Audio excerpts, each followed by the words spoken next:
Ok, shalom pessoal, Rabino Jacques aqui. Quero falar com vocês, eu recebi uma pergunta interessante. Alguém me disse que ele teve um pesadelo, um sonho ruim, e ele queria saber se havia alguma receita, alguma maneira judaica de lidar com isso, de responder, Eu vou responder até mais, porque eu acho que eu vou discutir com vocês não só como lidar com sonho ruim, mas talvez até como, usando técnicas que estão no Talmud, como dar a volta, como transformar em uma coisa boa. Então vou começar com o básico. Tem duas fontes judaicas que lidam com isso. Eu não vou fazer o jogo que outros fazem, que eles leem em hebraico, para depois traduzir. Eu vou ler direto a fonte que eu tenho aqui. Apesar que claramente eu posso ler, tá? Mas vou ler direto no inglês e eu vou traduzir imediatamente. Então, é assim, a fonte relevante a isso é o Talmud da Babilônia, Ta'anit 12b e Berachot 55b. Tá? Vamos ver o que você tem que saber para começar. Vários mestres, vários rabinos talmúdicos frequentemente discutiam sonhos e desenvolveram sua própria interpretação deles, assim como a maneira de lidar com esses sonhos. Segundo, vários desses mestres acreditavam que o sonho de uma pessoa era um resultado direto dos pensamentos dele ou dela do dia anterior, né? O que você estava pensando, o que você fez, você trabalhava de noite. Terceiro, jejuar era uma coisa habitual nos tempos rabínicos quando uma pessoa tinha um pesadelo. Em hebraico, esse jejum era chamado Ta'anit Halom, Ta'anit, bem como Ta'anit Esther, né, que é o jejum de Esther, ou Ta'anit Bechorot, o jejum dos primogênitos antes de Pesach, mas esse Ta'anit Halom, jejum por causa de um sonho. Quarta coisa, dar tzedakah, dar caridade, ajuda, diziam os sábios. Quinto, os rabinos talmúdicos sugeriam que alguns versos devem ser recitados quando você acorda de um pesadelo. Por exemplo, o grande sábio Samuel, quando ele tinha um pesadelo, ele dizia Zacarias 10:2, os sonhos falam falsidade, os sonhos são mentira. Está lá no Zacarias. Os rabinos também instituíram uma reza especial que deveria anular o sonho, anular o pesadelo. Isso se chamava Hatavat Halom, a anulação do sonho. Em algumas sinagogas, essa reza de anulação é dita por alguns congregantes quando eles estão sendo benzidos pelos Kohanim, né, nas sinagogas ortodoxas, quando os Kohanim vão lá e fazem Birkat Kohanim, que eles benzem a congregação, a pessoa recitaria essa reza, que acontece durante a Amidah, que é a reza das 18 bênçãos. Esse tempo, essa ocasião na liturgia foi escolhida porque esse é um momento na liturgia de boa vontade, né? Todo mundo está se sentindo bem. E, basicamente, essa reza de anulação do pesadelo seria mais ou menos assim. Se alguém teve um sonho e não se lembra o que ele viu, que essa pessoa se poste adiante, na frente dos sacerdotes dos Kohanim, no momento quando eles abrem suas mãos, né, como para Birkat Kohanim, e diga o seguinte: soberano do universo, eu sou teu e meus sonhos são teus. Eu sonhei um sonho e eu não sei o que ele é. Se eu tive um sonho sobre mim, ou sobre os meus companheiros, tiveram um sonho sobre mim, ou se eu sonhei sobre outros, a respeito de outros, se eles foram bons sonhos, confirme-os e reforce como os sonhos de Yosef, de José. Se eles requerem alguma cura, cure-os, como as águas de Mará foram curadas por Moisés, nosso professor, e como a Miriam foi curada da sua lepra, e como Hezequiah, quem Ezequiel, na sua doença, e como as águas de Jericó por Elisha, o profeta, né? Da mesma maneira que você transformou a maldição do malvado Bilam numa bênção, torne os meus sonhos em algo bom para mim. Essa é a ideia da reza. E aí você deve terminar essa reza de anulação no mesmo momento que os Kohanim, os sacerdotes, concluem a sua bendição, para que todo mundo ao teu redor diga amém. Que seja assim.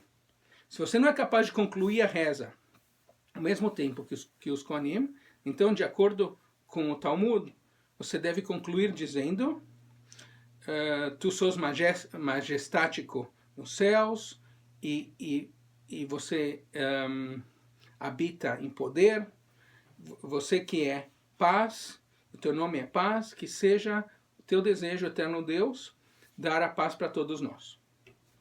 Você terminaria a reza. Outra coisa. O Talmud também prescreve, aqui, agora vai ficar bem legal. Agora eu vou explicar para você como que você transforma um sonho ruim, um pesadelo, numa coisa boa. Então eu respondo até mais do que me perguntaram, porque aqui na Brit Brachá a gente está sempre dando mais para as pessoas que estão conosco. Então, como que você transforma um sonho ruim num sonho bom? Esse procedimento está conectado com o número 3. 3 versos são recitados, 3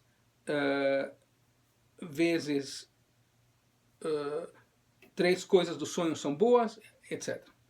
E o que o Talmud propõe é o seguinte, agora eu vou dar o texto. Rabi Huna ben Ami disse em nome de Rabino Pedat, que escutou isso Rabi Yohanan, a tradição, né, como o conhecimento foi transferido de um para o outro. Se uma pessoa tem um sonho que o entristece, ele deve ir e tê-lo que seja interpretado na presença de 3 pessoas. Por acaso Rabi Hizda não disse: um sonho que não é interpretado é como uma carta que não foi lida e, portanto, não vai causar problemas? Diga, porém, que você deve ter uma boa construção, uma boa interpretação dada na presença de 3. A pessoa deve ir, trazer 3 pessoas e dizer para elas: eu tive um bom sonho. E eles têm que dizer para ele: que bom, e que o bem seja assim. Você tem que confirmar que seja o desejo do Todo Misericordioso transformar o teu sonho para bem. 7 vezes é decretado nos céus que o bem deve acontecer e que tudo vai estar bem. Eles têm que dizer os 3 versos que tem o conceito, né, a kafá de transformar, e 3 com a palavra para redenção, e 3 com a palavra shalom, ou seja, é a fórmula que eles têm que usar, usando 3 versos. E quais são esses versos? Quais são os 3 versos que tem a palavra transformar? Salmo 30, versículo 12. Você transformou o meu luto em dança, você retirou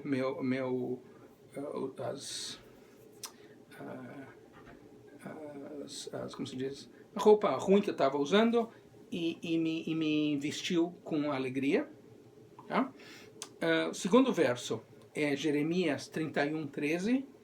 Então a virgem se regozijará na dança, e os homens jovens e velhos conjuntamente, porque eu transformarei o luto em alegria e confortarei aqueles e farei que eles se regozijem da sua tristeza. E o terceiro verso vem de Deuteronômio 23, 6.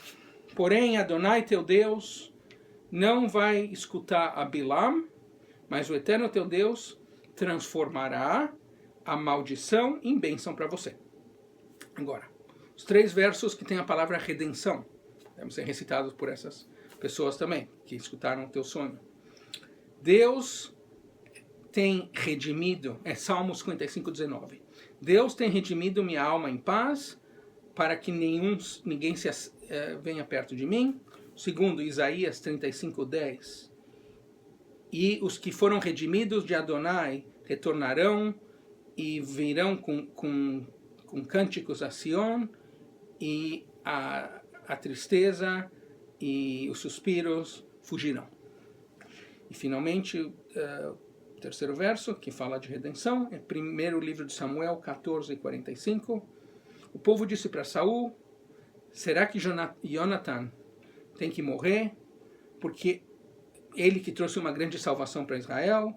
Então o povo redimiu Jonathan e ele não morreu. Finalmente, os 3 versos que tem o conceito de paz. Primeiro, Isaías 57:19. Paz, paz para aquele que está certo, para aquele que está perto, para aquele que não, para aquele que está longe. Diz o Eterno, que criou os frutos dos teus lábios, e ele curará aquela pessoa. Segundo verso, primeiro livro de Crônicas 12:19. Então o Espírito envolveu Amassai, que era o chefe dos capitãos, e esses que são Davi do seu lado, o filho de Ishai. Paz, paz para você e paz para os teus ajudantes, porque Deus te ajuda. E o terceiro verso que lida com paz, 1 Samuel 25:6. Portanto, eu digo para você, todos que vêm, e a paz esteja para ambos, e que a paz esteja na sua casa, e que a paz você terá. Bom, essa é a fórmula complicada para transformar, segundo o Talmud, para transformar teu pesadelo em coisa boa. Finalmente, você deve lembrar o seguinte: os sábios talmúdicos sabiam dar uma variedade enorme de instruções a respeito do que fazer depois de sonhar um tipo específico de sonho. Ou seja, havia mais instruções, coisas que eu poderia falar com mais detalhe, para cada sonho que se deveria fazer. O Talmud também apresenta uma longa lista de símbolos que podem ser encontrados nos sonhos e o que esses símbolos representam, mais ou menos como Freud fez 2000 anos depois. A maioria desses são encontrados no Talmud, em Berachot 56b até 57b. Basicamente, 3 páginas tem todo esse texto. E, bom, talvez um dia no futuro eu possa dar outro curso ou falar um pouco mais, ou dar um curso pessoal da Brit Brachá, sobre como interpretar sonhos de acordo com o Talmud. Espero que isso tenha sido útil. Se vocês ainda não se inscreveram nesse canal, eu me pergunto por quê, porque é grátis. E façam um judeu no Kansas feliz. E querem fazer um judeu no Kansas mais feliz ainda? Se associem a Brit Brachá. Tchau, tchau.